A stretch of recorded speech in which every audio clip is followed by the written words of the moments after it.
नमस्कार साथियों, मेरा नाम है संतोष और आपका पुनः एक बार स्वागत है आपके अपने YouTube चैनल सनातन ग्रंथ में। साथियों, वैसे तो भगवान विष्णु का वामन अवतार और राजा बलि की कथा किसी से छुपी नहीं है, लेकिन ये है कि फिर भी मेरा प्रयास है कि आज आपको वही कथा दोबारा से सुनाने का प्रयास करता हूँ। वामन अवतार भगवान विष्णु का 5वां अवतार था, जिसे बटुक अवतार, वामन देव, त्रिविक्रम, उपेंद्र, बलिबंधन इत्यादि नामों से भी जाना जाता है। इस अवतार का मुख्य उद्देश्य राजा बलि का मान भंग करना तथा देवराज इंद्र को फिर से स्वर्ग लोक का राज्य सौंपना था। यह अवतार भगवान विष्णु का पूर्ण मानव रूपी अवतार था। इससे पहले उन्होंने जो भी 4 पूर्ण अवतार लिए वो जीव जंतु के रूप में थे। आज हम भगवान विष्णु के वामन अवतार की कथा के बारे में चर्चा करेंगे। राजा बलि भक्त प्रहलाद का पौत्र था तथा विरोचन का पुत्र था।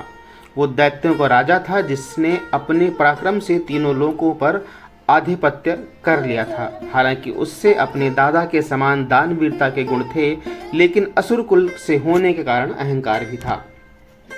उसने अपने गुरु शुक्राचार्य की सहायता से 100 यज्ञों का आयोजन करवाया था, जिसके पूर्ण होते ही वो सदा के लिए देव इंद्र के आसन पर विराजमान हो जाता।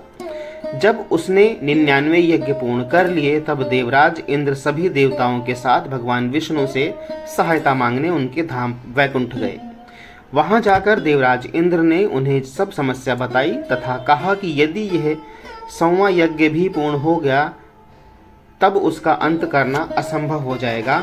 इसलिए धर्म की रक्षा के लिए उनका इस धरती पर अवतार लेना अति आवश्यक है।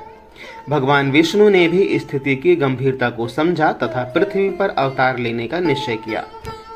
जब राजा बलि अपने गुरु शुक्राचार्य के साथ 100वें यज्ञ का आयोजन करने ही जा रहा था कि वहां भगवान विष्णु एक छोटे कद वाले ब्राह्मण के अवतार में आए तथा दान मांगने की इच्छा प्रकट की। चूंकि राजा बलि अपनी दानवीरता के लिए प्रसिद्ध थे, इसलिए उन्होंने यज्ञ शुरू करने से पहले उस बटुक ब्राह्मण को दान करने का निश्चय किया। इसी प्रकार से वो अपने आश्रम के द्वार पर आए तथा उस बटुक ब्राह्मण से भेंट की। बटुक विष्णु के वामन अवतार ने उनसे कुछ मांगने से पहले संकल्प लेने को कहा कि जो भी मांगेंगे वो राजा बलि को देना ही होगा। राजा बलि को अपने धन संपत्ति तथा शौर्य पर अहंकार था तथा इसी मद में वो संकल्प लेने लगे। जैसे ही वो संकल्प लेने लगे, उसी समय उनके गुरु शुक्राचार्य वहां आ गए और उन्होंने वामन अवतार में भगवान विष्णु को पहचान लिया।